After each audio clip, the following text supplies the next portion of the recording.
Space Exiled. Spoilers all books. Hi there, listeners, and welcome to another episode of Radio Westeros. I'm Lady Guinevere, podcasting from Boston, and with me, as ever, is Yoke Boy in England. Yeah, hi, and today we have an episode for you all about Sir Jorah Mormont. We'll be looking closely at his backstory as a man from the bleak Bear Island who fell for a southern woman somewhat above his station. And then we'll look at his story, starting in A Game of Thrones in Pentos, and following his arc right through until A Dance with Dragons and beyond. There'll be consideration of his themes, and of course, a look at the story of the Bear and the Maiden Fair as his relationship with Daenerys takes center stage. And to round out the episode, we'll be predicting what we think the future holds for Jorah.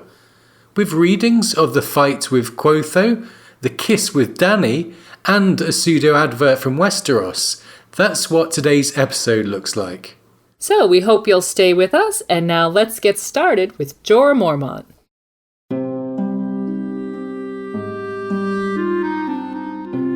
The first time I beheld her, I thought she was a goddess come to earth, the maid herself made flesh.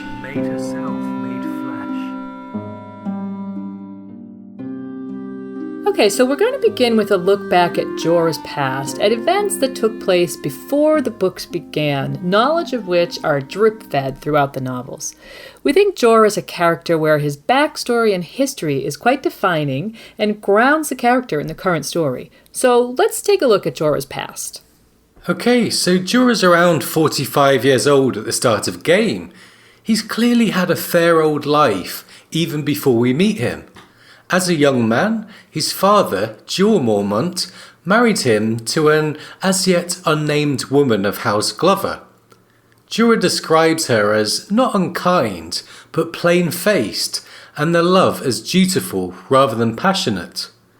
However, Jorah suffered some anguish here, as the 10 years of marriage only produced a string of miscarriages, and his wife died after the third.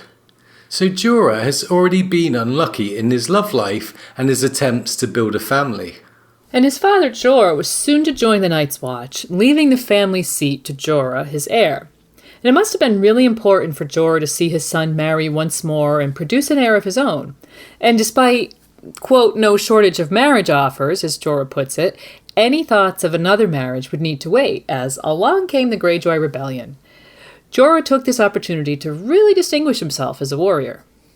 Yeah, behind Thoros of Myr, Jorah was one of the first men past the wall in the Siege of Pike.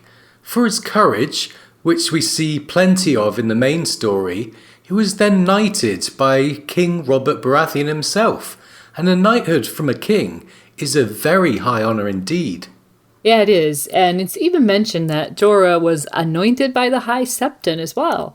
While facts like these highlight that Jorah must have been full of pride and honor, it's worth pointing out that Jorah is a northerner of First Man descent whose family worships the old gods. These ceremonies would be somewhat unusual for someone of his background. There is the occasional northern knight, like Sir Roger Cassell, and even young Bran Stark dreams of becoming a knight, but it's definitely not the norm. What we're trying to say is that Jorah was perhaps attracted to the traditions of the South. Maybe this hard man from a tough place in the far north was beginning to like the idea of being a southerner, which, as we'll see, causes some huge problems. And to tell that tale, we need to start at the tourney of Lannisport. And this detailed story, by the way, comes from Jorah himself, in Clash, while talking with Dany in the Red Waste to kill some time. To celebrate the Crown's victory in the Greyjoy Rebellion, King Robert declared a tourney. Jorah spotted an attractive woman half his age, Lynesse Hightower. He says, "I could not take my eyes off her. In a fit of madness, I begged her favour to wear in the tourney, never dreaming she would grant my request. Yet she did." And with this lady's favour, Jorah says he was unstoppable in the joust. He tells Dany, "I fight as well as any man, Khaleesi, but I have never been a tourney knight. Yet with Lynesse's favour knotted round my arm, I was a different man." He beat Lord Jason Mallister, Bronzion Royce, Sir Ryman Frey, Sir Hostine Frey, Lord Went, Strongbor, and Sir Boris Blount. So we can already see the profound effect catching the eye of this young woman had on Jorah. In the final joust, he broke 9 lances against Jaime Lannister before the king declared Jorah the victor. Once again, not unlike the knighthood following the Greyjoy Rebellion, Jorah gained prestige and honor in a southern fashion, and here he uses it to further new aspirations. Yeah, like we said, perhaps the southern way of life was starting to appeal to Jorah.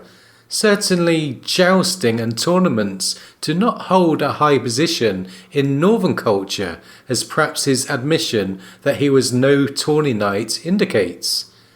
Anyway, now he has a southern woman on his mind, and one that was of a lot higher birth. It says he was drunk on glory, and soon after crowning Linnes as the Queen of Love and Beauty, he asked Lord Leighton Hightower for the hand of his daughter. To his complete surprise, the offer was accepted, and it says, "For a fortnight I was the happiest man in the wide world." And of course, the fortnight he's referring to is the time it took to sail back to his home and seat at Bear Island. Being a southern lady and coming from a well-moneyed family, Linnes suffered a culture shock when she got north. Catelyn even thinks of Linnes's failure to integrate into the northern way of life when she considers how hard the north had been for her initially. It says, "She remembered how young the Lady Linnes had been, how fair and how unhappy. One night, after several cups of wine, she had confessed to Catelyn that the north was no place for a Hightower of Old Town." Yes, so Linnes, by both Catelyn's and Jorah's accounts, was very unhappy. She simply couldn't fit in with the northern way of life, and so Jorah became increasingly concerned, feeling the need to impress her and to cater to her. He built a ship and took her south and to Essos. He ordered a new cook and a harper from Old Town, but it seemed that Linnes's hunger for the southern luxuries could not be sated. And soon Jorah could no longer make ends meet. He simply couldn't afford Linnes's tastes. And in a desperate attempt to allow her to keep her jewels, Jorah did things he can't speak of. But we know from Illyrio that he sold some poachers to a Tyrashi slaver instead of giving them to the Night's Watch. And from Ned, we hear that Jorah's crime had dishonored the North. Although it's clear Ned doesn't know the full story of Linnes, not that that would have been much of a mitigating factor. But Jorah's rather sad story doesn't end there. After selling those poachers, he had to flee the north, living on the run, in exile, and ended up in Lys. This is where Jorah says Linnes died to him. He says, "In half a year my gold was gone, and I was obliged to take service as a sellsword. While I was fighting Braavosi on the Royne, Linnes moved into the manse of a merchant prince named Tregar Ormelin. They say she is chief concubine now, and even his wife goes in fear of her." And when Dany asks if he hates Linnes now, Jorah replies, "Almost as much as I love her." So it seems that Jorah was still in love with Linnes at this point, a tragic aspect to his personality, and one that we'll see manifesting once more in the story. So, exiled from his home, his family, and his love, Jorah went on to sell his sword and lived for a time in Volantis. And this backstory is really so relevant to Jorah's overall story. Like many characters, he's had some issues with his identity. His relationship with Linnes was doomed by his identity as a Northman, while at the same time it was born from his aspirations to embrace a southern way of life, far beyond his station. When Linnes got to Bear Island, she got to know who Jorah really was, and vice versa, and the gulf between them resulted in a very damaging relationship for both parties. After the marriage to the plain-faced and dutiful Glover woman, Jorah seems to have been seduced and perhaps mesmerised by the fair maiden whom he thought was a goddess come to earth, the maid herself made flesh. But Jorah hasn't learned his lesson, and Lynesse Hightower is not the only attractive young lady in the story. And as readers, we can wonder how the weight of shame caused to his family, his house, and his father hangs on Jorah's conscience. And speaking of his family, we thought we'd quickly talk about the Mormonts in Bear Island. Yeah, in terms of understanding who Jorah is, it's interesting to consider what we know of House Mormont. Bear Island lies off the northwest coast of Westeros, and throughout its history has been conquered by the Ironborn numerous times. The World Book gives us a lot of details about this, including the legend that some time before the conquest, King Roderick Stark won Bear Island back from the Ironmen by winning a wrestling match. Right. And from Alysanne Mormont, we get the legend that the Mormont women are skin changers. When Asha Greyjoy asks about the father of Alysanne's 2 children, Allie tells her, "My children were fathered by a bear. Mormont women are skin changers. We turn into bears and find mates in the woods." Everyone knows that. Okay, so that's a story that highlights a major difference in the culture of Bear Island. One that actually gives them more in common with wildlings than other Westerosi, even their northern neighbours. And that is that their mating rituals seem to be rather unorthodox, since neither Mage nor any of her daughters are noted to be married and all still bear the name Mormont. Yeah, and it's worth noting that this story about mating with bears actually has an inverse from the other side of the wall in the person of Tormund Giantsbane, who tells Jon Snow a very unusual story about fathering his sons with a she-bear. And while we won't go into it here, we will say that there's a very interesting theory that Tormund and Mage may be rather well known to each other. So Google husband to bears if you want to know more about that. Yeah, that's well worth a read. And one other thing we also hear from Alysanne, with regard to the women of Bear Island being fighters, is that what we are is what the Ironborn made us. On Bear Island, every child learns to fear krakens rising from the sea. And this is an echo of a longer exchange in A Storm of Swords between Catelyn and Lady Mage and Dacey, which brings us full circle to the issue of Jorah and Lynesse Hightower. Here's the passage. Catelyn smiled despite herself. "You are braver than I am, I fear. Are all your Bear Island women such warriors?" "She-bears, aye," said Lady Mage. "We have needed to be. In olden days the Iron Men would come raiding in their longboats or wildlings from the frozen shore. The men would be off fishing, like as not. The wives they left behind had to defend themselves and their children, or else be carried off." "There's a carving on our gate," said Dacey. "A woman in a bearskin, with a child in one arm suckling at her breast. In the other hand she holds a battle-axe. She's no proper lady, that one, but I always loved her." "My nephew Jorah brought home a proper lady once," said Lady Mage. "He won her in a tourney. How she hated that carving." "Aye, and all the rest," said Dacey. "She had hair like spun gold, that Lynesse, skin like cream, but her soft hands were never made for axes, nor her teats for giving suck," her mother said bluntly. So besides explaining the reason for the bravery and ferocity of Bear Island women, this passage really highlights the problem with Lynesse Hightower. First of all, note that Lady Mage says that Jorah won her in a tourney, which speaks of a kind of disparagement for the match. And of course, Dacey agrees that not only did Lynesse hate the she-bear carving, but all the rest.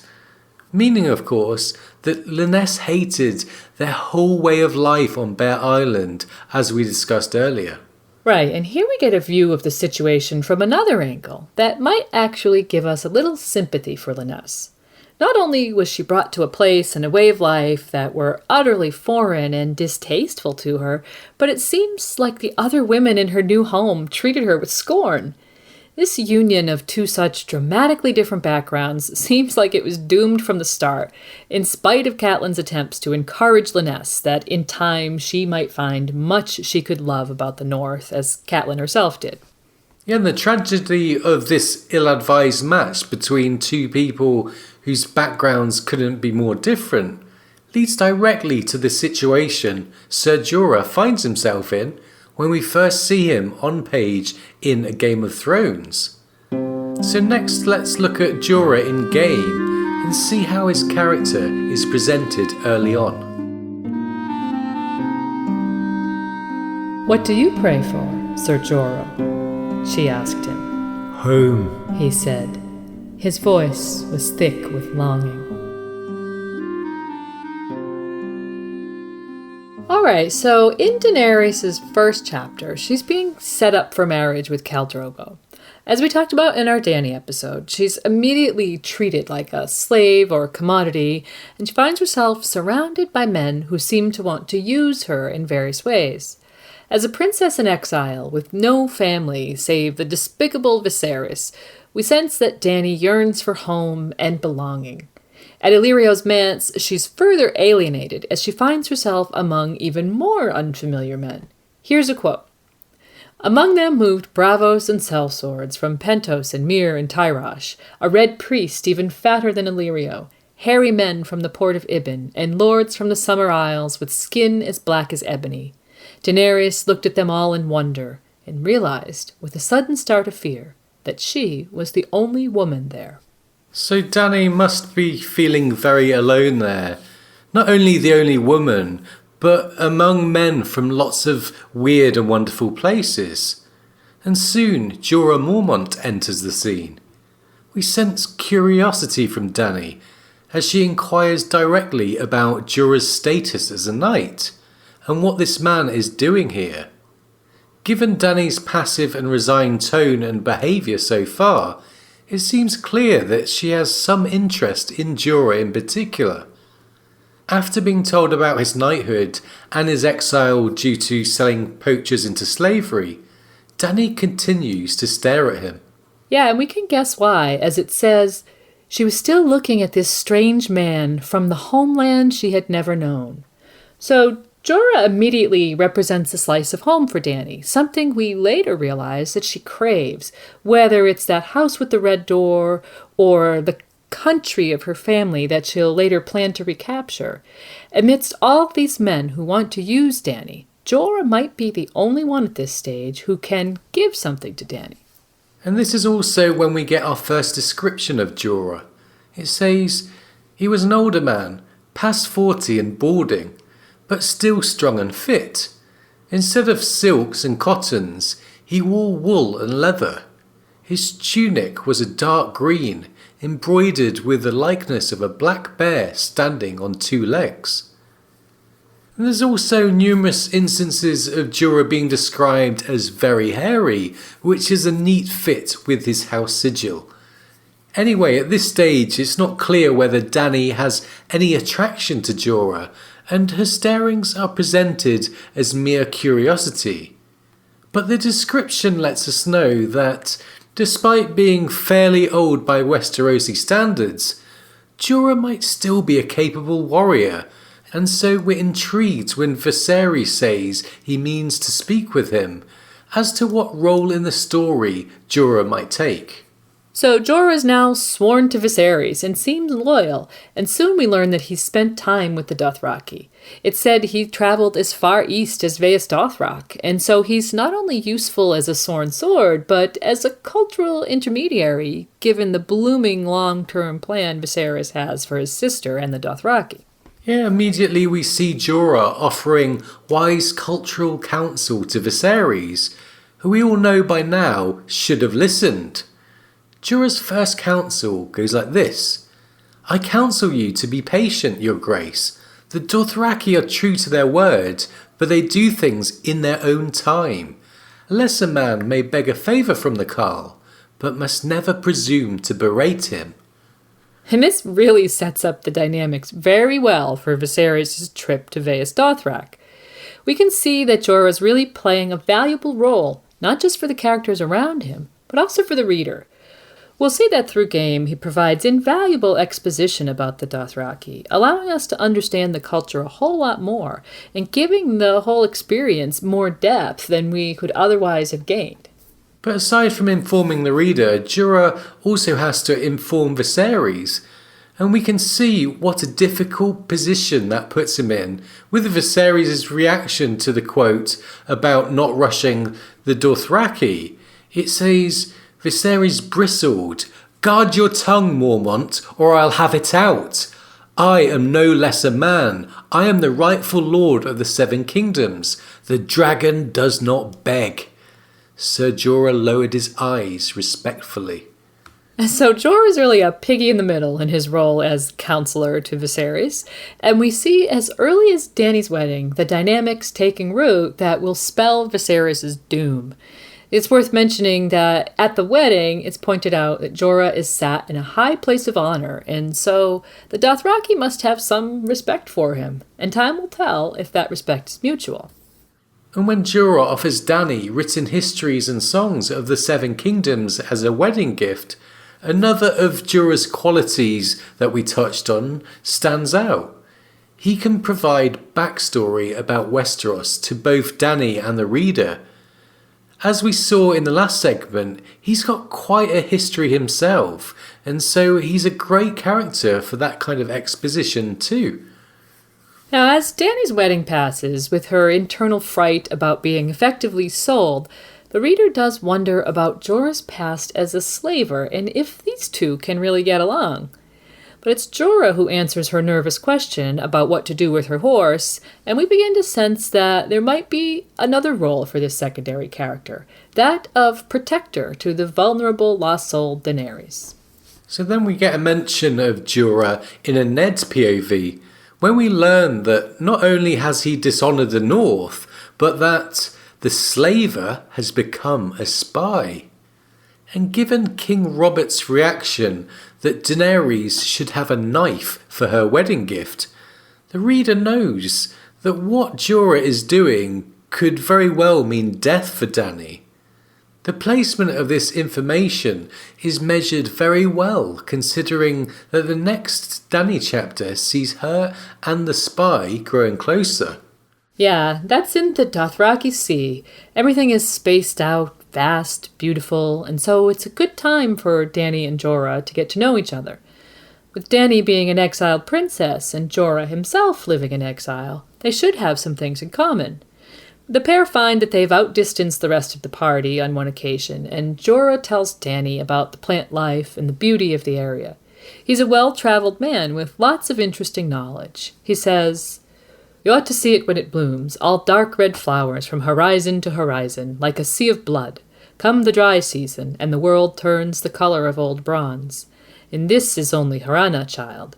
There are hundreds of kinds of grass out there, grasses as yellow as lemon and as dark as indigo, blue grasses and orange grasses, and grasses like rainbows." So the pair are riding together. Dany is getting some much-needed human contact. The green surroundings are really beautiful. This is almost a romantic setting. However, while we don't have Jorah's POV to gauge how exactly he was feeling here, we do have Dany's thoughts. Ser Jorah was not a handsome man. He had a neck and shoulders like a bull, and coarse black hair covered his arms and chest so thickly that there was none left for his head. Yet his smiles gave Dany comfort. So Dany doesn't find him attractive, yet she enjoys his company and finds it comforting. With the hindsight of knowing Jorah's previous weakness of a beautiful woman, we can see how Dany might be making an impression on him on some level. We also sense that Jorah might end up more sworn to Dany than to Viserys. This dynamic starts to play out when Jogo's whip takes out Viserys, and despite being ordered as a sworn sword, Jorah refuses to hit Dany. It says, "Hit her, Mormont. Hurt her. Your king commands it. Kill these Dothraki dogs and teach her." The exile knight looked from Dany to her brother. She, barefoot, with dirt between her toes and oil in her hair. He in his silks and steel. Dany could see the decision on his face. "He shall walk, Khaleesi," he said. He took her brother's horse in hand, while Dany remounted her silver. Okay, so we see a huge shift in power there. Jorah is clearly impressed with Dany, fed up with Viserys, and too smart to go against the will of the Khalasar. He is certainly a decent judge of character and also has street smarts. And we also see here a marked contrast with the knights of Joffrey's Kingsguard, who later in game and beyond will be ordered by their king to beat Sansa Stark, and who will comply to a man, with the exception of Sandor Clegane, the Unknight. Yeah, perhaps we're supposed to remember this later on, that Jorah may have dishonored himself by selling those poachers, but he's not ready to forsake quite all of his knightly vows. He displays his good judgment further when he refers to Rhaegar as the last dragon and Viserys as less than the shadow of a snake. He also tells Dany in no uncertain terms that Viserys would be a terrible king. But we see more complexity within Jorah in this conversation. Dany points out that he swore his sword to Viserys, to which he replies bitterly, "And if your brother is the shadow of a snake, what does that make his servants?" So a bitter tone for a bitter man. Sounds like a person who's done a lot of things he didn't want to do and perhaps lost track of what he truly believed in. What Jorah really needs now is someone else to swear his sword to. So the path to Dany is beginning to open up already. And as they bond further, we get more insight into why Jorah is spying on the girl he's growing fond of in this exchange between the two. "What do you pray for, Sir Jorah?" "Home," he said. His voice was thick with longing. "I pray for home too," she told him, believing it. So the pair really have something in common, and both realise Viserys is never going to take them back to the Seven Kingdoms. And on the way to Vaes Dothrak, Jorah's lack of faith in Viserys begins to show even more. He tells Dany, "Your brother should have bided his time in Pentos. There is no place for him in a Khalasar. Illyrio tried to warn him." So here Dany's still afraid of her brother, and she parrots Viserys' assertion that Khal Drogo has made a promise to him. Jorah replies that the Dothraki have unique customs, that they have a different concept of buying and selling, and that they return gifts in their own time. Most of all, Jorah emphasizes that nobody demands gifts of Khals. So again, Jorah has these very valuable insights into the Dothraki way of life, and we know by now that Viserys is too proud and stubborn to listen. However, with Dany growing apart from her brother and being inherently smarter and more open-minded, she can benefit from Jorah's wise counsel, catalyzing her empowerment as she starts to wonder about an invasion of Westeros. And she asks Jorah if an invasion would be possible with a stronger leader than Viserys, to which he shows some faith in the strength of the Dothraki in such circumstances. He says that initially he saw the Dothraki as barbarians that would be an easy slaughter for well-trained knights. Yet now he's come to respect them more and can envisage ways in which they would cause havoc in Westeros. The important thing here is that they are both talking together about an invasion without Viserys. Jorah is slowly starting to see the potential in Dany. Yeah, and this dynamic is made even more interesting with the reader's knowledge of Jorah's spying. And so on to Vaes Dothrak, the only Dothraki city whose name means City of Riders. Jorah continues to display an understanding of the Dothraki culture, this time informing Dany of their history, and a prophecy that necessitates that their city must hold space for the entire Dothraki population, as one day it is said they will all unite together. Soon Dany begins to think of another history, that of Westeros, and the usurping of her family. She thinks about the Kingslayer killing her father and Barristan switching sides and wonders, quote, if all men were as false in the Seven Kingdoms. This line has layered meaning since, as we said, we know Jorah is both simultaneously befriending and betraying her. Yet despite this, Jorah is showing more and more loyalty to Dany. We sense that he might be divided in his attempts to return home against his feelings towards Dany. And we learn that Viserys has been acting very foolishly in Vaes Dothrak, and he even tried to steal Dany's dragon eggs. Jorah stopped him, and it says, "I warned him that I'd cut off his hand if he so much as touched them." And through Jorah, we learn that blades are not permitted in Vaes Dothrak. This is, in hindsight, ominous news for Viserys, and is also Jorah's excuse for neglecting his duties as Viserys' sworn sword. Without Jorah, Viserys really becomes a sitting duck, given his propensity for inappropriate behavior, and when Dany calls him her brother and her king, Jorah replies merely that he's her brother, in effect refusing to acknowledge him as a king. Yeah, when Viserys had to walk behind the Khalasar through the Dothraki Sea, the Khalasar named him the Sawfoot King, and at this stage, that's the only kind of king that he is. Soon, Jorah is calling Viserys fool, as Viserys' self-destruction arc reaches its climax. Yeah, it's in the scene where Dany has eaten the heart. The stallion that mounts the world prophecy has been made, which Jorah had both watched and provided commentary for. But at the feast afterwards, Viserys appears drunk and waves his sword around under the impression that the Dothraki can't fight back. He points it at the pregnant belly of his sister before being crowned in molten gold by his brother-in-law. And now, with the shadow of Viserys forever gone, Dany can really take the reins of her own life. It's worth mentioning that it's Jorah who urges Dany not to watch the death of her brother, showing perhaps a caring and sensitive nature, yet Dany really wants to watch, showing that she is not as much in need of protection as people might think. So both Dany and Jorah have now really assimilated into the Dothraki way of life, and benefited greatly as a result. With Viserys gone, Jorah is now the only man in her company who is of Westerosi origin and fluent in the common tongue. And soon the previous conversations between the pair about conquering Westeros take a further step. Dany pleads with Jorah to convince Khal Drogo to go for Westeros, and although Jorah concludes once more that the Dothraki do things in their own time, this really sets the stage for Dany and Jorah's long-term plans. And these plans look to be coming into fruition after a fateful visit to the Western Market.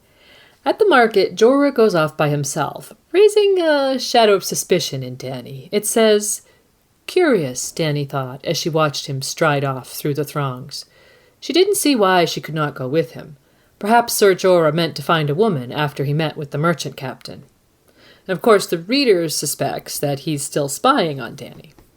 And as Dany looks around the market, she meets a wine seller who humbles himself and offers a cask of wine. Jorah returns just in the nick of time, and it's revealed that the wine is poisoned, an assassination plot to kill Dany and her unborn child on the orders of Targ-hating Robert Baratheon. Jorah says he foiled the plot because of a letter to Viserys from Illyrio, which told of an offer of a lordship for the death of Viserys or Dany. However, we later learn in Storm that Jorah also received a letter from Varys, warning him of the assassination plot. So Jorah's role as a savior here is complex. It seems clear he's having cognitive dissonance about Dany and his yearning for home. He's certainly willing to take credit here, but the reader knows that he's a hypocrite, after his spying probably set up the assassination attempt to begin with. Nevertheless, Jorah takes his pick of the Dothraki horses as a reward, and the near-death experience catalyzes Khal Drogo's assertion that the Dothraki will now invade Westeros. So far, Joris blended in with the Dothraki rather well, sometimes being described as looking like a rider. However, next we see a battle, and it's time for Jorah to embrace his Westerosi heritage. He dons armour, mail, gauntlets, greaves and a great helm as he fights the Lazarene and another Khalasar. We learn that the Dothraki had mocked him for his attire, and Jorah, showing some badassery, had left the rider with the loudest taunts to bleed to death. A timely reminder of Jorah's martial ability and perhaps the reason why the Dothraki respect him. And we've pointed out how Jorah's knowledge of Dothraki customs have aided him so far, and how he's been able to translate this to the receptive Daenerys. But what happens next is a big surprise, as Dany stands up for her own principles and goes against Dothraki traditions. Lazarene women are being raped. It's thought of as spoils of war, but Dany commands Jorah to make them stop. Jorah is shocked and replies, "Princess, you have a gentle heart, but you do not understand. This is how it has always been. Those men have shed blood for the Khal. Now they claim their reward." Yet Dany bravely insists and defies her husband's culture, and we actually see one defiant rapist killed by Aggo. It's now that Jorah truly sees Dany's power and says she is a brother's sister. He of course means Rhaegar and not Viserys. All through Jorah's early arc, we see his power in adapting to certain situations, and this is a good example of how he's a solid guy, yet not too rigid to get behind a brave decision or call. His relationship with Dany has evolved and grown a long way on the journey so far, and that's taken a huge change in attitude from both parties. Okay, and now Mirri Maz Duur enters the story, which we covered in our Dany episode. The long and short of it is that Drogo ends up falling from his horse, seemingly close to death. A tent is erected as Dany desperately tries to contain the spreading news of Drogo's condition. As Jorah arrives, Aggo tells Dany the Andal has arrived. Yeah, the Dothraki call him Jorah the Andal, which is curious given he's actually a first man. It seems that they just don't have a grasp on Westerosi culture. Anyway, it says of Dany that she trusted the knight. He would know what to do if anyone did. So in her hour of need, and with nowhere left to turn, Dany really trusts Jorah here. And after using his dagger with surprising delicacy for such a big man, it says, to lift the muddy poultice and check Drogo's wound, Jorah shows no aversion to delivering bad news, as he says, "Your Khal is as good as dead, princess." So here's Jorah showing he's a pragmatic realist and a survivor, as he advises Dany to grieve at another time and make a hasty escape, otherwise she'll be taken to live with the crones at Vaes Dothrak. And as Dany's desperation turns her to Mirri's blood magic, a dark and ominous mood falls on the camp. Jorah ends up squaring up with Qotho in a really exciting fight scene. Qotho was doing rather well, clearly faster than Jorah, remembering he's both fairly old and wearing armour. And we see the knight with a bloodied face. And don't confuse what happens next with the TV show where Jorah's armour comes into play. But here in the books, Qotho's Arak gets caught on Jorah's hip bone as the Dothraki slashes there because his mail was gaping open on his hip. And as Qotho shrieks in victory, we realize then that the Arak has found bone, giving Jorah half a heartbeat to cut through Qotho's forearm, leaving it, quote, flopping on a thin cord of skin and sinew. Jorah's next cut was at Qotho's ear and was so savage that the Dothraki's face seemed to explode. So we see here that despite being somewhat lucky, Jorah disposes of his foe brutally and with precision, really taking advantage of the opportunity that presented itself. And amidst all the chaos, Dany finds herself in labour. And Jorah, with the best intentions, makes the fateful decision to carry Dany into Mirri's dark magic tent, with her being too pained to vocalise her reservations. And in the next chapter, the one with Dany's fever dream, we see that Dany really blames Jorah for the loss of a child, Rhaego. It says, Sir Jorah had killed a son, Dany knew. He had done what he did for love and loyalty, yet he had carried her into a place no living man should go, and fed her baby to the darkness. He knew it too. The grey face, the hollow eyes, the limp. So Jorah's really affected, perhaps in part the guilty feeling about Rhaego, but also having been touched by this dark magic. "The shadows have touched you too, Sir Jorah," she told him. The knight made no reply. And what stands out in the aftermath of the post-Drogo chaos is the devotion we see with Jorah towards Dany. This is a man who has been trading secrets, betraying and lying to her, yet now we can be sure he has a genuine attachment to her. Rather than fleeing or joining a new Khalasar, Jorah chooses to stay with Dany in the face of absolute hopelessness. And in the final chapter of A Game of Thrones, we start to get the impression that with Drogo out of the picture, at least some of Jorah's staunch devotion comes from a place of deep affection. Yeah, here's a quote. "Come east with me, Yeti, Karth, the Jade Sea, Ashai by the Shadow.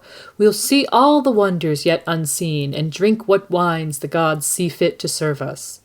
But Jorah's pleading with Dany to come away with him and presents this romanticized travel trip.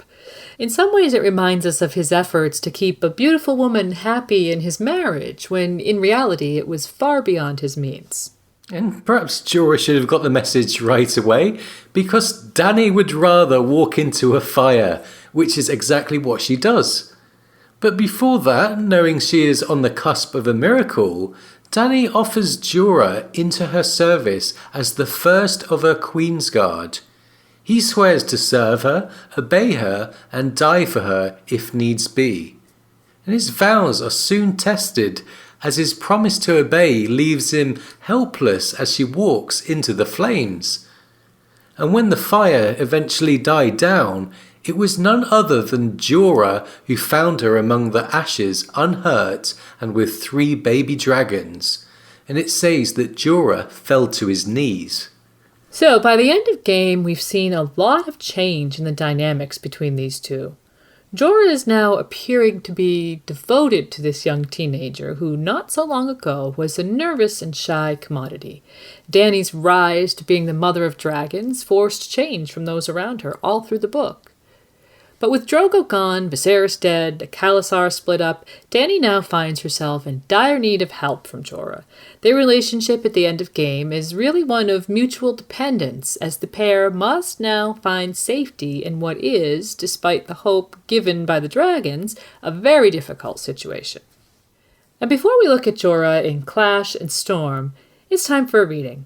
Here's that exciting moment from A Game of Thrones that we just mentioned. Here's Jorah's fight with Qotho. The knight was clad in chainmail, with gauntlets and greaves of lobstered steel, and a heavy gorget around his throat, but he had not thought to don his helm.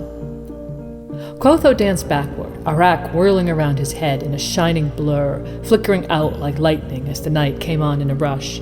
Sir Jorah parried as best he could, but the slashes came so fast that it seemed that Qotho had 4 Araks and as many arms. Suddenly it was Mormont stumbling backward, and Qotho leaping to the attack. The left side of the knight's face ran red with blood, and a cut to the hip opened a gash in his mail and left him limping. Qotho screamed taunts at him, calling him a craven, a milkman, a eunuch in an iron suit. "You die now," he promised, Arak shivering through the red twilight. The curved blade slipped past the straight one and bit deep into the knight's hip, where the mail gaped open. Mormont grunted, stumbled. Qotho shrieked in triumph, but his Arak had found bone, and for half a heartbeat, it caught.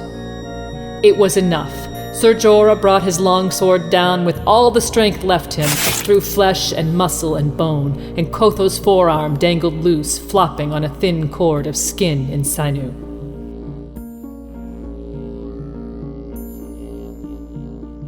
Okay, so that was Jorah making short work of Qotho there. Now we're going to look at Jorah's role in Clash and Storm of Swords. So Jorah begins in Clash by showing us some more of his realism. Now his role as intermediary between the Dothraki and Dany is more or less over. He needs to fill another role. So we see him start to advise Dany on her new path. She states that she's not worried about Khal Pono, and Jorah immediately tells her that she's in real danger. He says, Kalpona will kill you. He was the first to abandon Drogo. 10,000 warriors went with him. You have 100. And Dany listens. She really needs good counsel right now. She's in the middle of nowhere. She has enemies all around, and a force of only 4 warriors, with the rest being women, old sick men, and boys whose hair has never been braided. And again, it's Jorah who points out that her dragons are currently of no use. Dany is somewhat naive, and Jorah shows his vast wealth of experience, and really saves Dany from herself here, steering her to a decent decision. So Dany acts on instinct, with the warnings of Jorah considered, and follows the comet. And by now Jorah is accustomed to riding by Dany's side.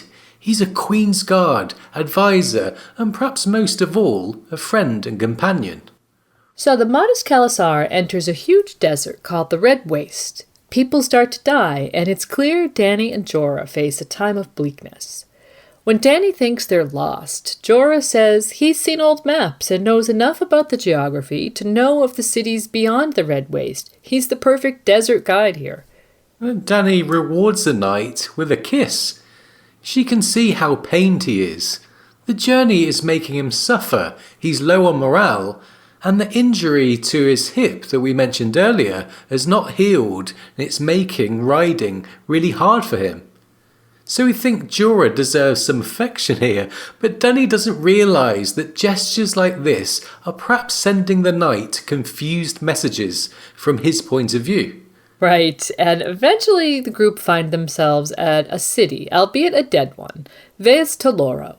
This is where Jorah goes off and finds that small, overripe peach for Dany. She eats it and we can sense the relief. It's a poignant gesture from Jorah, and this moment leads to the discussion about ghosts and where Jorah tells his story about Lyness.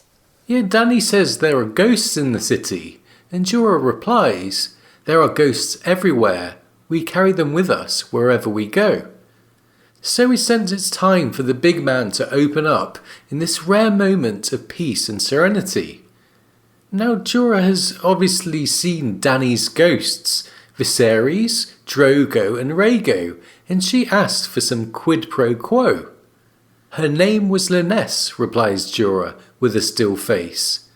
And so comes the story of Lyness that we talked about in the first segment, the 3 miscarriages and then the death of his Glover wife, and then the tourney. Jorah strikes a really tragic character here as he recounts his love for Lyness, causing his financial ruin and eventual exile from his home. And as Jorah winds up the story and begins to leave, Dany asks him what Lyness looked like. It says, Sir Jorah smiled sadly. "Why, she looked a bit like you, Daenerys." So now things begin to make sense for the reader.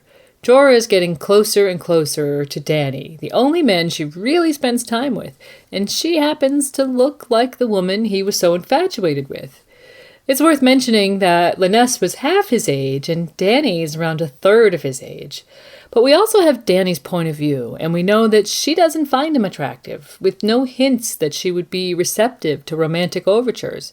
Suddenly, Dany doing things like kissing him doesn't seem like such a good idea. Here's a quote. Dany shivered and pulled the lion skin tight about her. She looked like me. It explained much that she had not truly understood. He wants me, she realized. He loves me as he loved her, not as a knight loves his queen, but as a man loves a woman. She tried to imagine herself in Sir Jorah's arms, kissing him, pleasuring him, letting him enter her. It was no good. When she closed her eyes, his face kept changing into Drogo's. We then see Dany resolve to give his home back, and then tend to his physical wounds. So perhaps in return for his services, and because she can't reciprocate his love, Dany wants to try to heal Jorah in various ways. Yet Dany's really stuck here, as anything like this will surely feed into his desires. Yeah, it's almost like she's in a no-win situation there. And after they're offered salvation from the desert heat and we get to Qarth, we see Jorah make what becomes a trademark maneuver. He advises suspicion against the other 2 men, Xaro and Pyat. This seems partly because he's a deeply suspicious man, trusting of no one, and partly because he's very possessive of Dany. Here he says, "You would do well to avoid both those men, your grace." And Dany thinks, "My great bear, I am his queen, but I will always be his cub as well, and he will always guard me." It made her feel safe, but sad as well. She wished she could love him better than she did. As Dany starts to think of the bigger picture, and more specifically ships, she sends Jorah away to find one. By now the reader might have forgotten about Jorah's spying after all he's gone through with Dany. However, we later learn that he took this opportunity to send messages to Varys once more, something that proves fateful in Storm. It's interesting how often it's noted that Jorah is suspicious of people, given his own actions here. Dany later thinks he distrusts everyone, and perhaps that's partly because he has knowledge of his own treachery.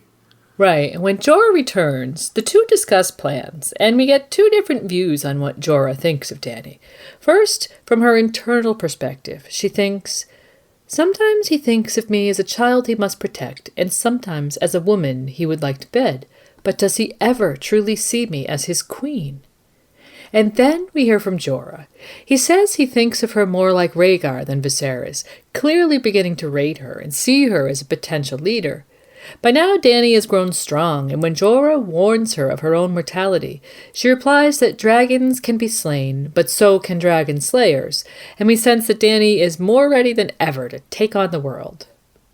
And Jorah continues to counsel Dany, thinking she should go east with him. He advises against going to Westeros, and despite some obvious possessiveness, there's a definite wisdom in some of his opinions.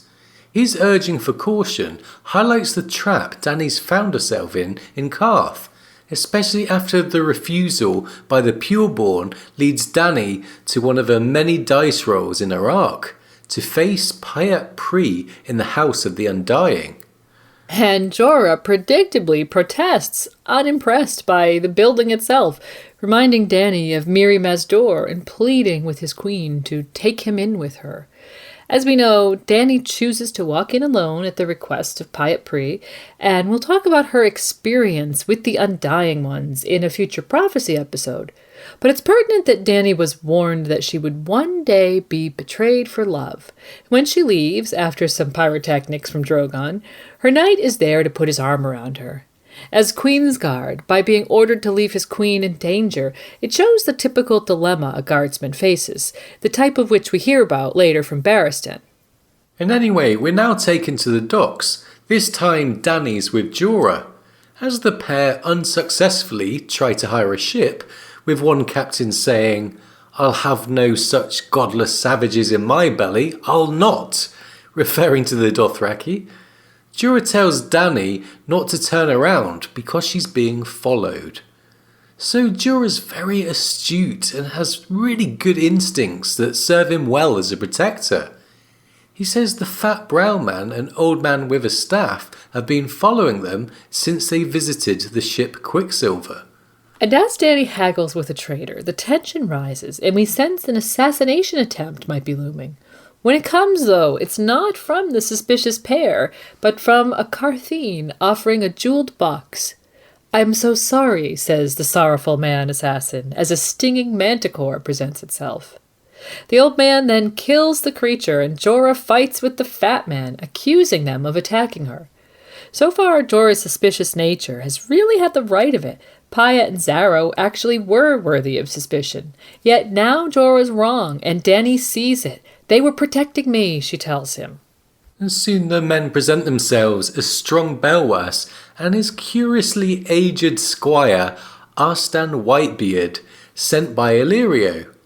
As they tell Dany of their 3 ships, Jorah studies Arstan, noting that he seems familiar. While some readers might have an inkling who Arstan actually is at this point, the stage is set for very interesting dynamics between those two. Jorah's role as chief protector, advisor, and Queensguard is now under threat as Arstan's protection against Dany's second assassination attempt draws clash to a close. Okay, so now into A Storm of Swords, and the tensions between Jorah and Arstan hinted at near the end of Clash soon begin to gain some depth. Whilst on the ship, Dany inquires, "How long does a dragon live?" And Jorah replies that a dragon's natural span of days is many times as long as a man's. Arstan interjects with information about Balerion and that a dragon never stops growing, Your Grace, as long as he has food and freedom, and adds that captivity can stop them growing.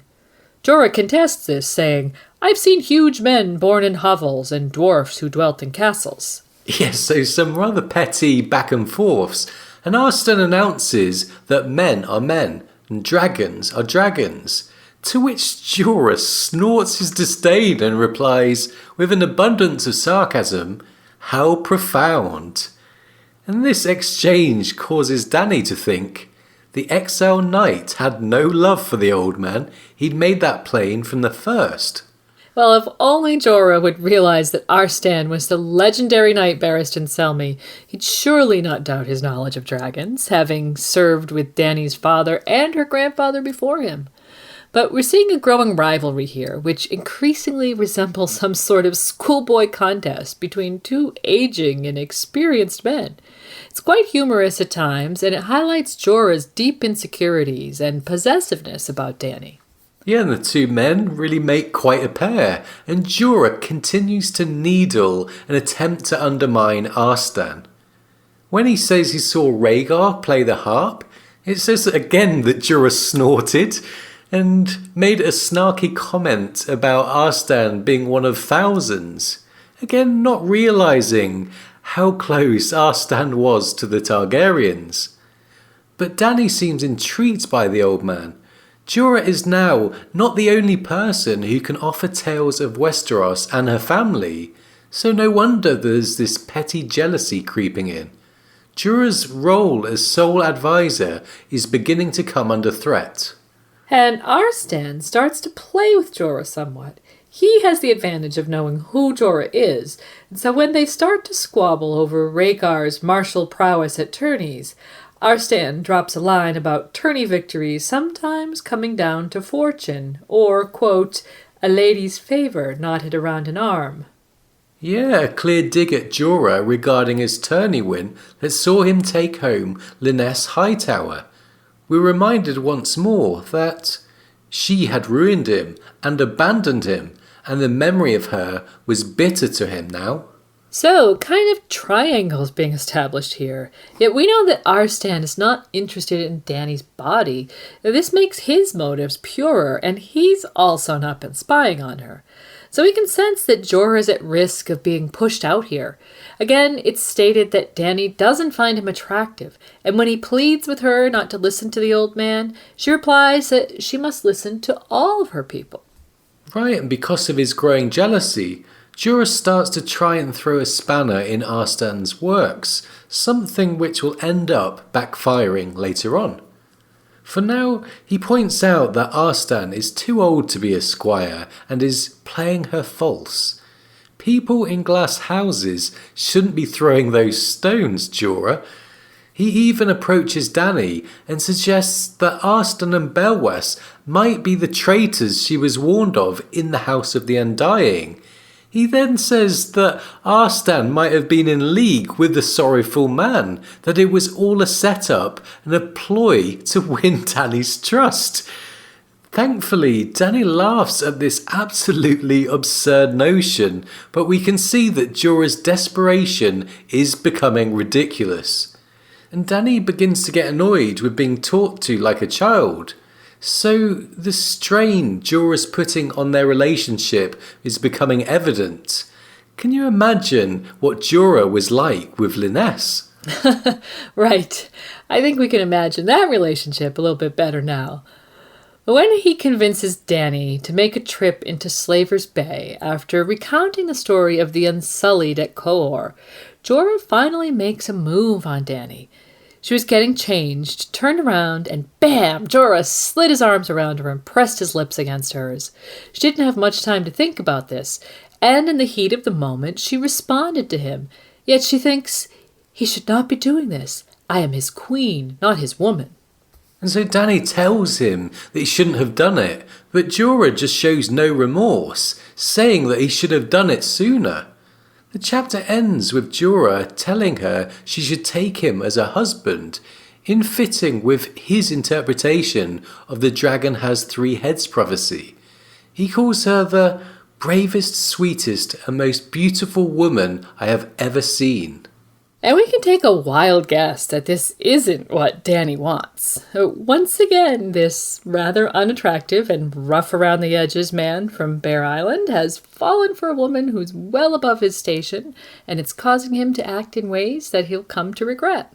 And despite Dany taking his advice to go to Slaver's Bay, and to only speak the common tongue around the masters, a point that makes Dany think her bear is more clever than he looks, she's also really sussing him out. It says, she could not understand why Sir Jorah mistrusted the old man so. Could he be jealous that I have found another man to talk to? Unbidden, her thoughts went back to the night on Balerion when the exile knight had kissed her. He should have never done that. He is thrice my age and of too low a birth for me, and I never gave him leave. No true knight would ever kiss a queen without her leave. She had taken care never to be alone with Sir Jorah after that, keeping her handmaidens with her aboard ship, and sometimes her blood riders. He wants to kiss me again. I see it in his eyes. But despite triggering some sexual yearning in Dany, she notes that she never fantasizes about him. Jorah is being, to use modern terminology, friend-zoned. It's clear that she still wants her sun and stars, Khal Drogo, and she lets Jorah know of his true place when she slaps him across the face and says, "If you were my true knight, you would never have brought me to this vile sty." And at the same time she thinks to herself, "If you were my true knight, you would never have kissed me or looked at my breasts the way you did." So she's indicating a sense of betrayal there that can only foreshadow what's to come. But first, it's Dany's turn to be treacherous, as Jorah's lovely trip to Slaver's Bay and reminder that Rhaegar fought nobly and died leads Dany to once again roll the dice and take the Unsullied with fire and blood. It's interesting to note that Jorah doesn't have much of a problem with slavery as a means to an end, while Arstan does, objecting to Daenerys in front of the masters. This puts the old man in line with Dany's own values and gives her more in common with him on a human level. And so, after Dracarys, we're in Yunkai as Dany sets out to bring Slaver's Bay to its knees. Jorah's giving advice on troops, and we see his rather cutthroat nature once more as he advises to get rid of the tail of freedmen now following them. But it's Miro, the Titan's bastard, who really makes his blood boil. His offer to taste Dany's tongue predictably taps into Jorah's jealous side. It says, "She could sense Sir Jorah's anger. My black bear does not like this talk of kissing." And it's time that Dany addressed this jealousy. When the swaggering Daario Naharis offers an alliance and catches her eye, Jorah once again tries to put a barrier around his queen. He says, "Daenerys, I am thrice your age. I have seen how false men are. Very few are worthy of trust, and Daario Naharis is not one of them. Even his beard wears false colours."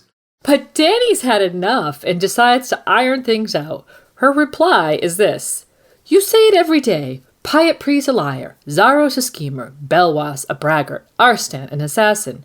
Do you think I'm still some virgin girl that I cannot hear the words behind your words? You have been a better friend to me than any I have known, a better brother than Viserys ever was. You are the first of my Queensguard, the commander of my army. my most valued counselor, my good right hand.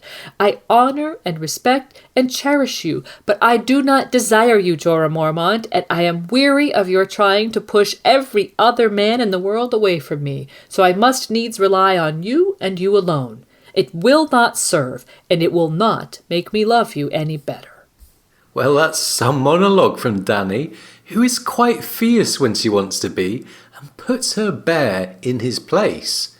This speech is so effective that Jorah flushed red and then pale, standing still as stone.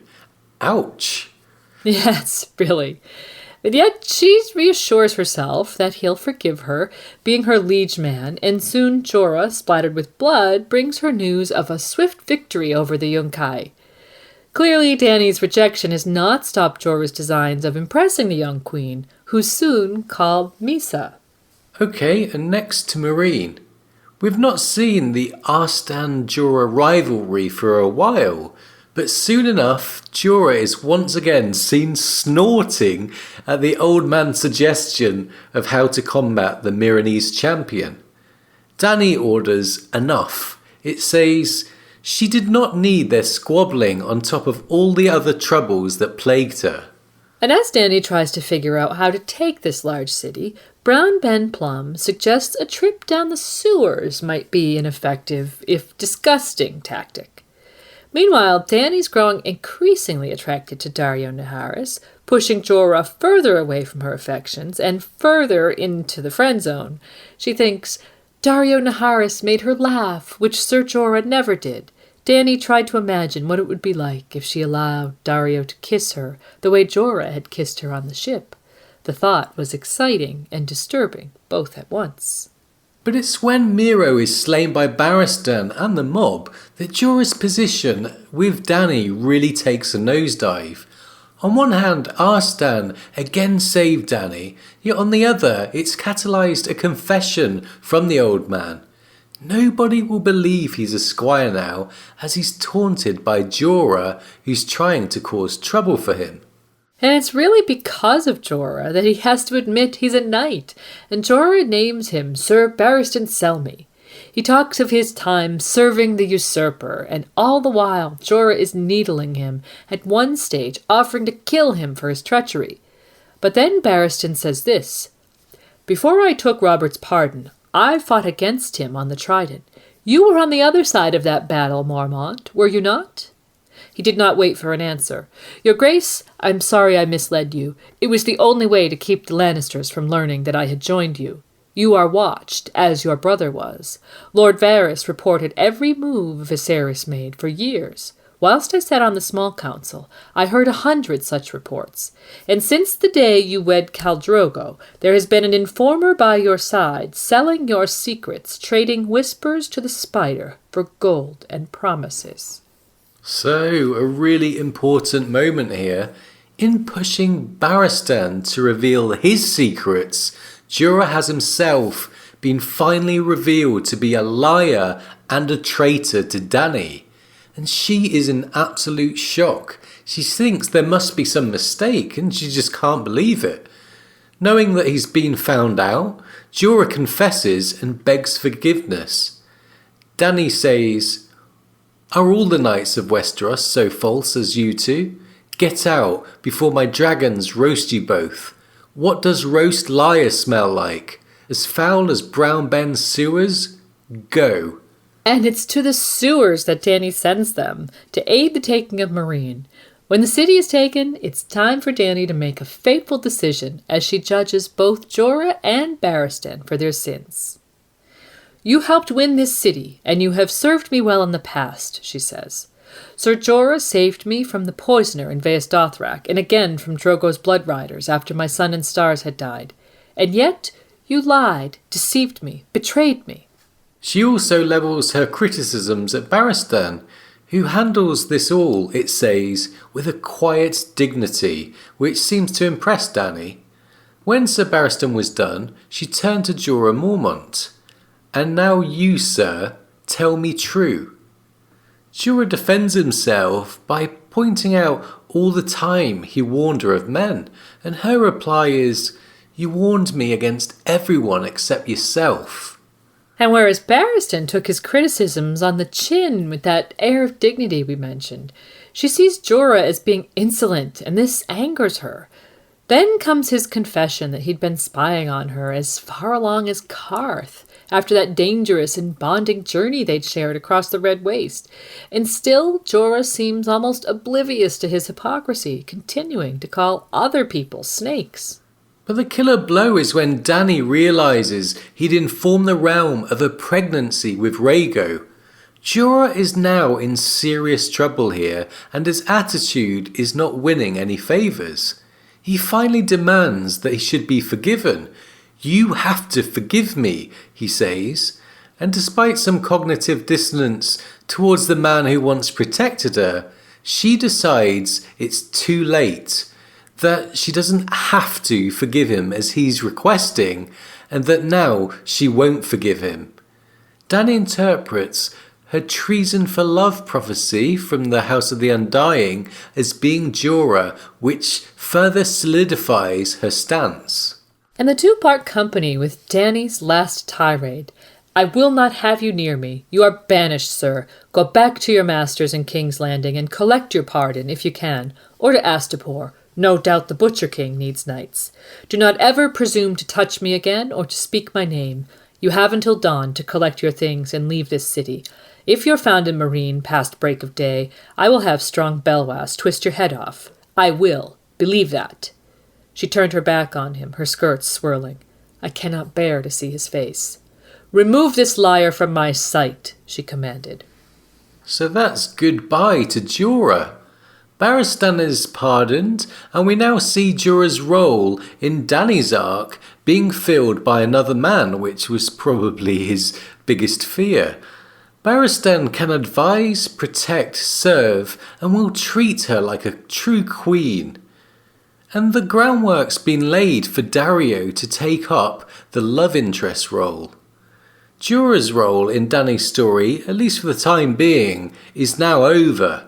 His possessive nature, weakness in love, stubbornness, hypocrisy, and his trust issues already culminated in once again losing the fondness of the woman he desired. And now the knight finds himself exiled for the second time. Okay, and on the subject of Jorah in love, we're going to bookend our look at Clash and Storm with a defining moment of the Dany-Jorah relationship. Here's a reading of the Black Bear trying his luck with Daenerys. Sir Jorah slid his arms around her. "Oh," was all Dany had time to say as he pulled her close and pressed his lips down on hers. He smelled of sweat and salt and leather, and the iron studs on his jerkin dug into her naked breasts as he crushed her hard against him. One hand held her by the shoulder, while the other slid down her spine to the small of her back, and her mouth opened for his tongue, though she never told it to. His beard is scratchy, she thought, but his mouth is sweet. He should not be doing this. I am his queen, not his woman. It was a long kiss, though how long Dany could not have said. When it ended, Sir Jorah let her go of her, and she took a quick step backward. You should not have." I should not have waited so long. I should have kissed you in Karth, in Vaes Toloro. I should have kissed you in the Red Waste, every night and every day. You were made to be kissed, often and well. His eyes were on her breasts. Dany covered them with her hands before her nipples could betray her. That was not fitting. I am your queen." My queen, and the bravest, sweetest, and most beautiful woman I have ever seen. Daenerys. "Your Grace," Your Grace. he conceded. The dragon has 3 heads, remember? Well, here's your meaning. Balerion, Meraxes, and Vhagar, ridden by Aegon, Rhaenys, and Visenya. The 3-headed dragon of House Targaryen. 3 dragons and 3 riders. "Yes," said Dany, "but my brothers are dead." Rhaenys and Visenya were Aegon's wives as well as his sisters. You have no brothers, but you can take husbands. And I tell you truly, Daenerys, There is no man in all the world who will ever be half so true to you as me.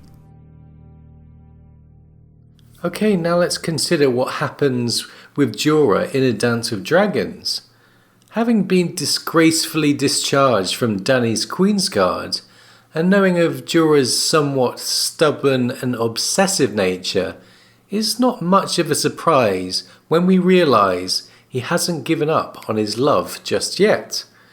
What is a surprise, however, is that the first time we see the bear, he's in Soloris with a young, pretty, silver-haired whore on his lap. I think we can guess why Jorah chose her. Yes, and this reminds us that past the treachery and all those other negative qualities we've highlighted, Jorah ultimately cuts quite a sad figure, perhaps worthy of some sympathy. What happens to him throughout Dance really highlights and compounds this. So we begin with that whorehouse in Soloris, up the river from Volantis, where a rather the worse for wear Tyrion Lannister sees the burly man with this whore. And while Tyrion didn't like the look of him, he didn't know who he was, but was glad to hear the common tongue. Until Jorah grabbed the helpless imp and vowed to deliver him to the queen. Of course, Tyrion is scared of Cersei's dwarf dragnet at this point, but we can guess that Jorah might have his sights set on another queen. It's interesting that the first time we see Jorah through another man's eyes, there's suspicion and the taking of a hostage, and being tied up is something that rears itself later on in a way that Jorah never anticipated. And as we get to Volantis, we see that the pairing of Tyrion and Jorah is very interesting. They really make good foils for one another. They've both disappointed their families, they broke large taboos, and here, together, they seem to be hitting rock bottom.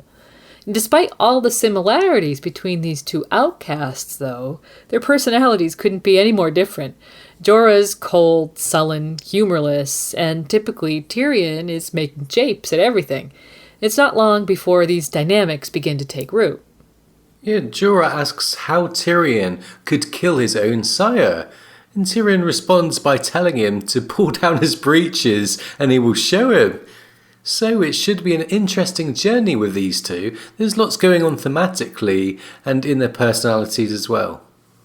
So far, despite his bickering with Barristan and the odd harsh word from Dany, Jorah's not had anyone who will really stand up to him consistently and shine a light on his flaws.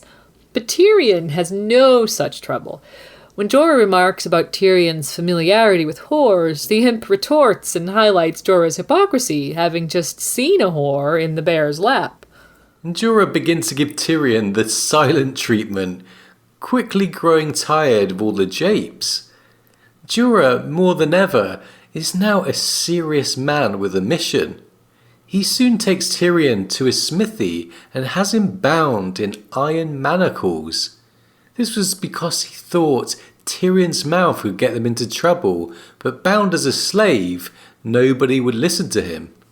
Now, despite this move, the pair do start to bond somewhat, catalyzed by Tyrion figuring out who Jorah is, and going as far as the bear sharing the story of his marriage to Lynesse. It says, "I spent the best part of a year here." The knight sloshed down the dregs at the bottom of his tankard. "When Stark drove me into exile, I fled to Lys with my second wife. Braavos would have suited me better, but Lynesse wanted someplace warm. Instead of serving the Braavosi, I fought them on the Rhoyne. But for every silver I earned, my wife spent 10. By the time I got back to Lys, she had taken a lover who told me cheerfully that I would be enslaved for debt unless I gave her up and left the city. That is how I came to Volantis, one step ahead of slavery, owning nothing but my sword and the clothes upon my back." So relations improve as time goes on, and Jorah takes Tyrion to the widow by the waterfront. And now the imp realises he's been taken to Meereen, away from Cersei's clutches and not to King's Landing. And the pair, now with the young dwarf woman Penny in their company, board the Selasori Koran to take them east, Once on board, it doesn't take Tyrion too long to realise how infatuated with Dany Jorah actually is. It says, "Twice exiled, and small wonder," Tyrion thought. "I'd exile him too if I could. The man is cold, brooding, sullen, deaf to humour. And those are his good points." Sir Jorah spent most of his waking hours pacing the forecastle or leaning on the rail, gazing out to sea, looking for his silver queen, looking for Daenerys, willing the ship to sail faster. Well, I might do the same if Tisha waited in Marine. Yeah, Tyrion is without a doubt the best amateur psychologist of all the POVs, and he puts his skills to good use on board the Selasori Koran. He soon figures out that Jorah had been spying on Dany, and that he hopes to win back her favor by presenting the imp to her. Tyrion calls it an ill-considered scheme and an act of drunken desperation, and as he goes on to compare Jorah to Florian the Fool, Jorah hits him so hard he breaks his tooth. Tyrion's head bounces off the deck. Yeah, the humourless Jorah had been pushed too far now, and says, "I am sick of your mouth, dwarf," threatening to smash the rest of his teeth.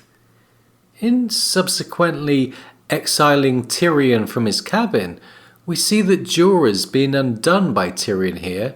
The smart game would be to keep a very close eye on your captive, but it turns out that Jorah has more pressing concerns as a slaver boat approaches the Selasori Koran.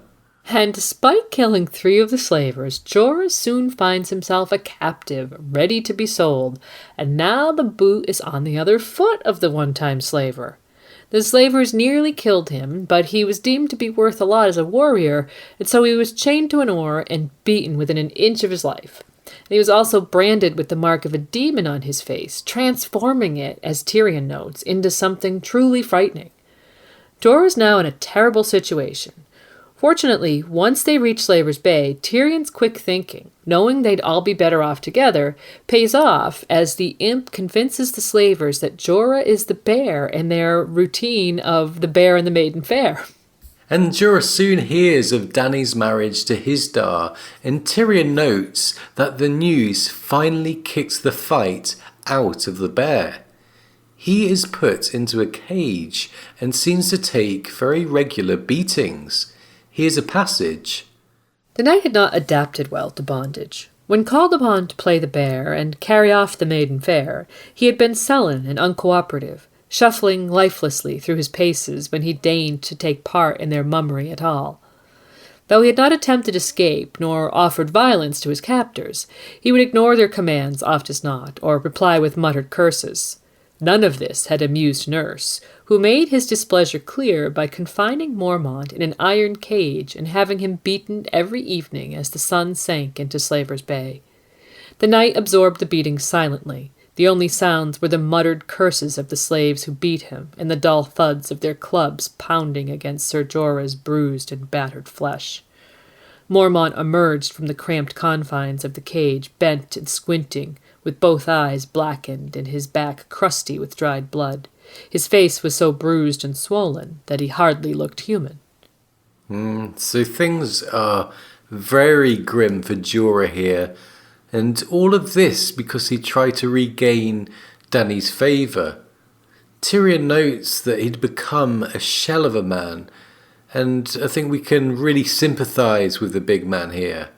At this point, it doesn't seem like Jorah can get much lower.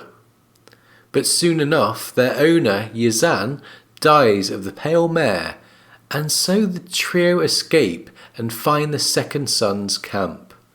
And of course, Jorah has already met Brown Ben Plum. Here is the passage when they meet again. Mormont's face might have been unrecognizable in its battered state, but his voice was unchanged.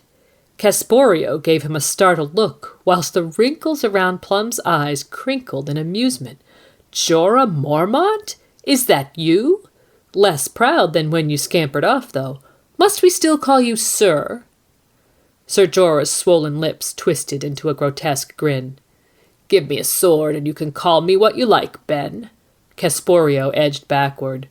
She sent you away. I came back. Call me a fool. And here Tyrion echoes the thoughts of the reader. It says a fool in love.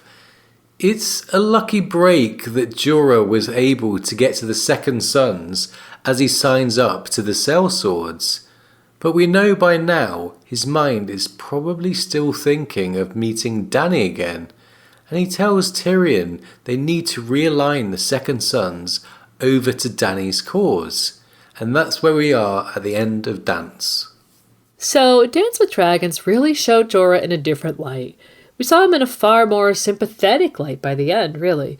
The descriptions of his beatings and seeing close up this almost tragic romantic side, with the destruction it invariably brings to him, shows us that, as Jorah admitted, he's simply a fool, and as Tyrion added, a fool in love. Not having his point of view, we're left to wonder if, since becoming a slave, does Jorah now have more regret and sympathy for those poachers he sold off? What regret might he feel for his role in involving Daenerys in the politics of Slaver's Bay? And how might his views have changed or aligned with hers? Whether we see a new wisdom in Jorah, in light of his recent plights, remains to be seen, and it will be very interesting to see how his arc continues in The Winds of Winter. But next we'll be discussing exactly that, what we think could happen to him in Winds. But first, here's a message from today's sponsors. Are you a man in need of a makeover? A bear seeking to impress that maiden fair? Are you thrice her age and struggling to hold her gaze? Then book yourself in at the Bear Island Men's Boutique and Beauty Parlour. For all those men whose arms or chest are covered in coarse black hair so thick there's none left for your head, we offer quick and discreet hair transplants. Kill two birds with one stone by moving hair from body to head. And for those men who have regrettable facial tattoos or brandings, try our removal service. And finally, for those who've been stuck in the fashion dark ages wearing last year's wool and leather, we can stitch you up in a new silk and linen tunic in no time at all. Bear Island Men's Boutique. Time to look less like a bear and more like a knight. So, those were some words from today's sponsors. And so far today, we've given an account of Jorah's arc.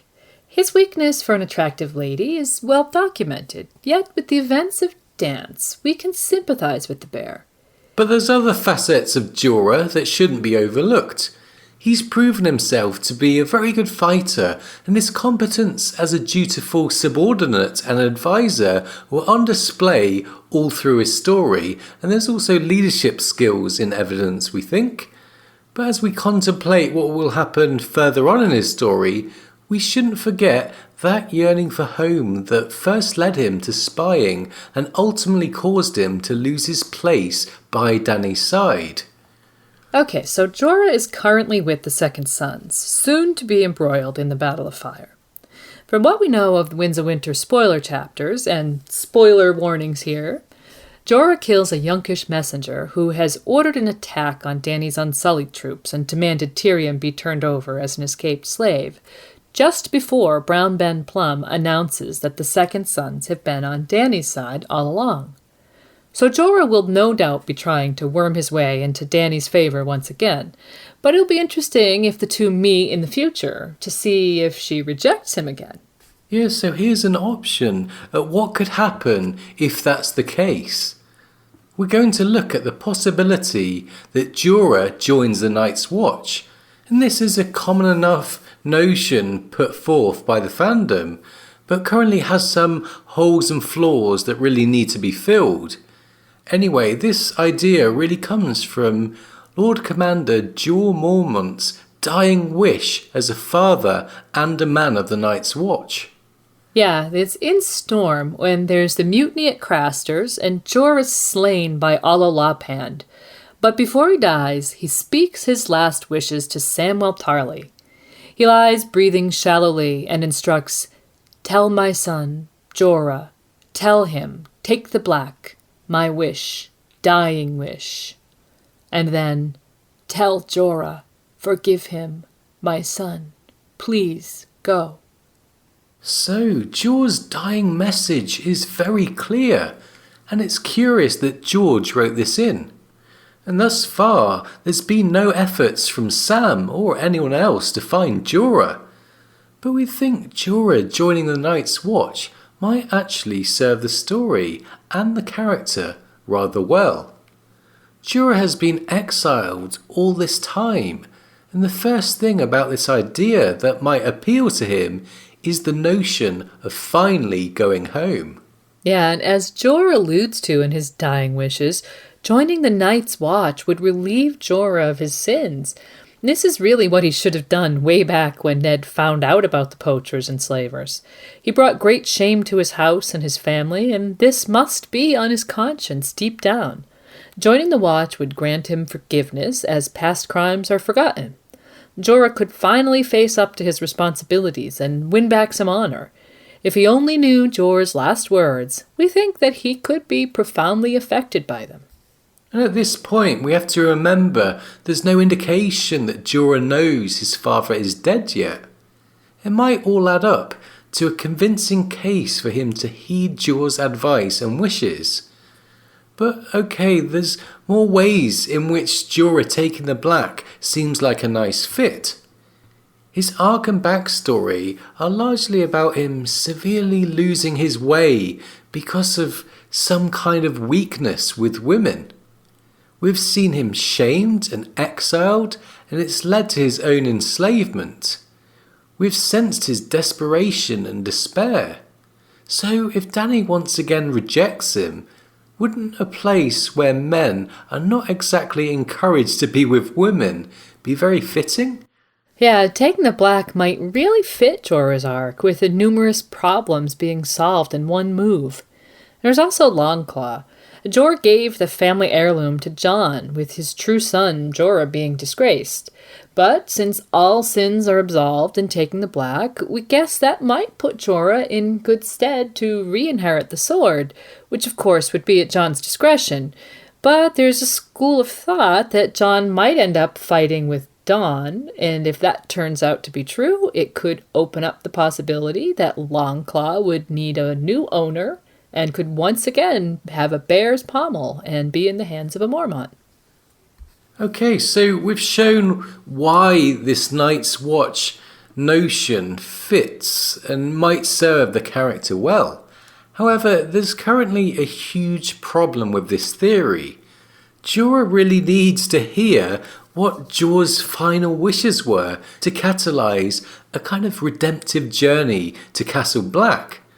And as far as we know, the only person who knows about the old bear's dying words is Samwell Tarly.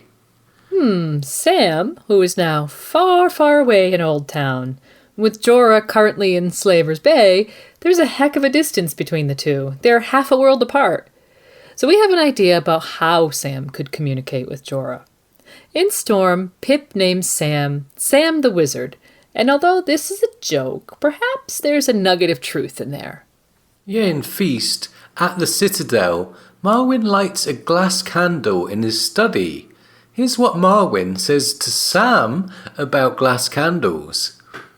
The sorcerers of the Freehold could see across mountains, seas and deserts with one of these glass candles. They could enter a man's dreams and give him visions, and speak to one another half a world apart, seated before their candles. Do you think that might be useful, Slayer? So, the candles enable communication over vast distances. We think it's no coincidence that one was lit as Sam came to the Citadel, and what's more, Marwyn has left. He's conveniently left one of these magical items primed and ready for use, and we think Sam will use it. He could, for example, relay important information to Jon about the others, like things that he learns at the Citadel. Yeah, and we think that's quite likely, but he might also realise that he can fulfil Jorah's dying orders and tell Jorah his father's wish was for him to join the Night's Watch and earn forgiveness for his crimes. Sam could use the glass candle to do this, and the distance between them wouldn't matter at all. And seeing a vision like Marwyn described could be an extra powerful way of making Jorah take note and listen to the story of his father's demise and final wishes. Okay, so that's our idea about how Sam might contact Jorah and change the direction his arc is headed. Like we said, Jorah has many positive qualities, those of a warrior, advisor, and handy subordinate, that might be very useful on the Wall. With the Night's Watch already depleted and in chaos, they're really going to need competent men. Without women to distract him, and perhaps with a newfound sense of pride, Jorah could be just what they need. And we also think it would make a good story. Yeah, we do. And with the others soon to arrive, it would make sense to us if there were some characters heading north just in time for the drama. And so that completes our look at the hairy bear, Jorah Mormont. My handmaids say there are ghosts here, There are ghosts everywhere. Sir Jorah said softly. We carry them with us wherever we go. Thanks so much for joining us. We hope you've enjoyed our look at Jorah Mormont. Coming up next, we'll be analyzing another non-point of view character, Peter Baelish. So we hope you'll come back for our up-close look at Littlefinger. And now, as always, it's time to give credit where credit is due. Thanks so much to George R.R. Martin for giving us the world of Westeros to play in, and to all you listeners who tune in, donate, and spread the word. We couldn't do it without you. Thanks also to 9 Inch Nails and Kevin MacLeod for allowing us to use elements of their music in our production. Visit RadioWesteros.com for quick access to all our podcasts. You can also donate and comment on our content there, or connect with us via Twitter, Facebook, Google+, or Tumblr. Thanks again for joining us. We'll see you soon.